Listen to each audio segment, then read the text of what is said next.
back, the town I was living in got a new Assembly of God pastor. And I remember commenting to a colleague that somehow everything I'd learned about family systems theory and congregational dynamics must not apply to the Assembly of God Church, because he was changing everything imaginable in the first few months. And theoretically, there should have been backlash, but no one was saying anything. And then I discovered in the Assembly of God Church, pastors have a little more power, and so they were just kind of letting him go, but it was kind of like turbo lag. Nothing kicked in right away. And then when the congregation did kick in, they kicked in with a fury and a power unmatched. By the time 6 months had passed, half the congregation was convinced that this man was sent from Satan, and that was part of their theology, or maybe the devil himself. And the other half of the congregation thought this man must be the right hand of God. By the time a year had passed, the congregation was split. In fact, it dissolved. They sold their building, and the pastor was long gone. A new church, actually another Assembly of God church out of the metro area, bought the building. And within the first 2 weeks, they were worshiping 200 people. And we'll get to how they did that in a bit. First, it's worth noting that we enter into the midst of a very delicate time in the life of the church today as we listen to Jesus, as we listen to John the Baptist reflect on his relationship to Jesus. John the Baptist had his followers. He had a long-established ministry. Jesus was hoping to start a ministry. And people tend to follow people. And there was this potential of a great friction between those two groups, John the Baptist group and Jesus group. And John the Baptist immediately puts things into perspective. And he says that he came first, but even though he came first, Jesus is greater than him. John chooses to play second fiddle. We're not John the Baptist. And yet, I know for myself, playing second fiddle isn't the most fun. And sometimes it's not the easiest thing to do. We have less to give up, and yet it is hard for us to give up our egos.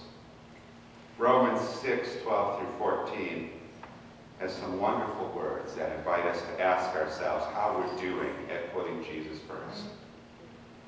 How am I doing at putting Jesus first, it asks. This means you must not give sin a vote in how you conduct your lives. Don't give it the time of day. Don't even run little errands that are connected with your old way of life. You're not under that tyranny anymore. So how often do our personal preferences find themselves standing in Jesus' way in our lives?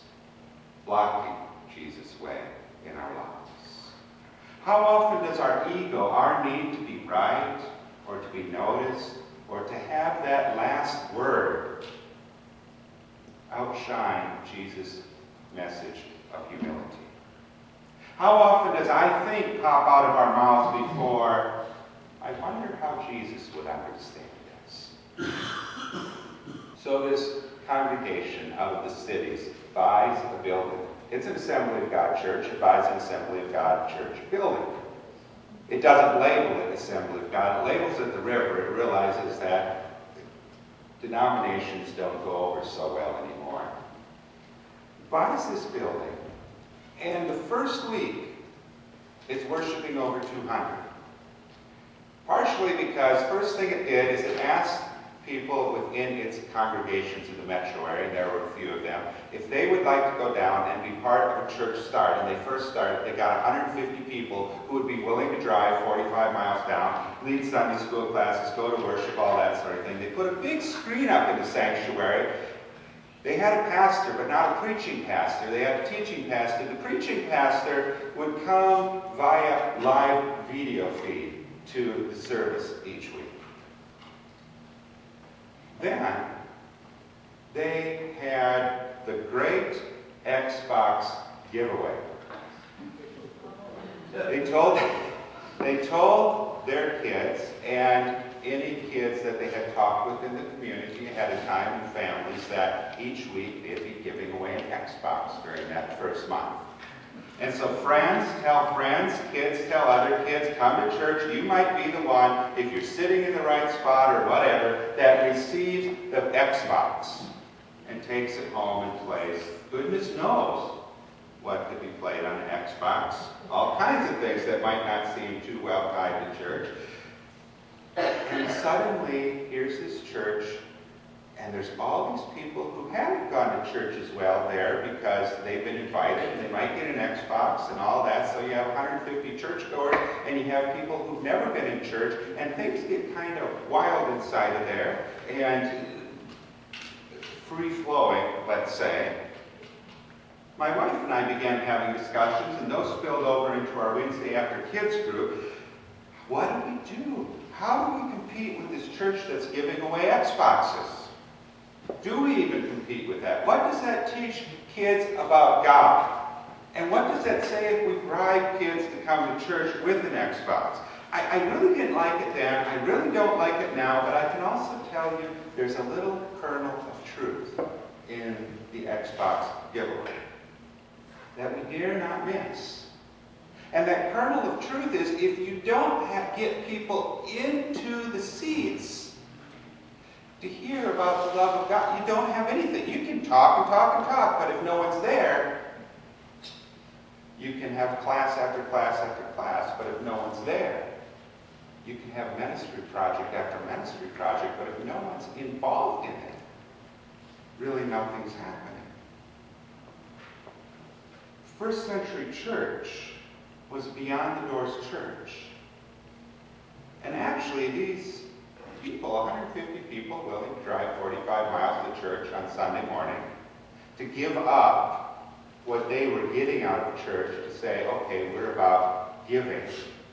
A congregation that says we don't need a building, but here's an area that's growing at 20% every 10 years. Maybe there's people that don't know about the love of God. Let's just buy a building and see if we can tell people about the love of God. I suppose after buying a building and giving away a few Xboxes doesn't seem like much. But it was a culture in that church of not what can I get out of church.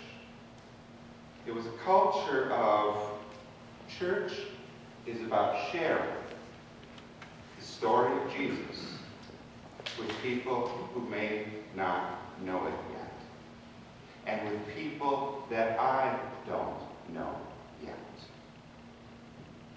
As we read about Jesus calling Andrew and Simon, and Simon's even renamed by Jesus to Peter, we have a reminder that Jesus still calls us. And the questions become, are we ready to follow, and how far are we willing to follow? If Jesus' plan is different than our expectations and our traditions, are we still willing to follow?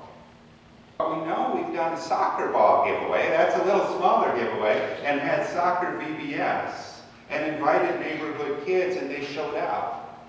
And we connected with them, and they began growing our Vacation Bible School.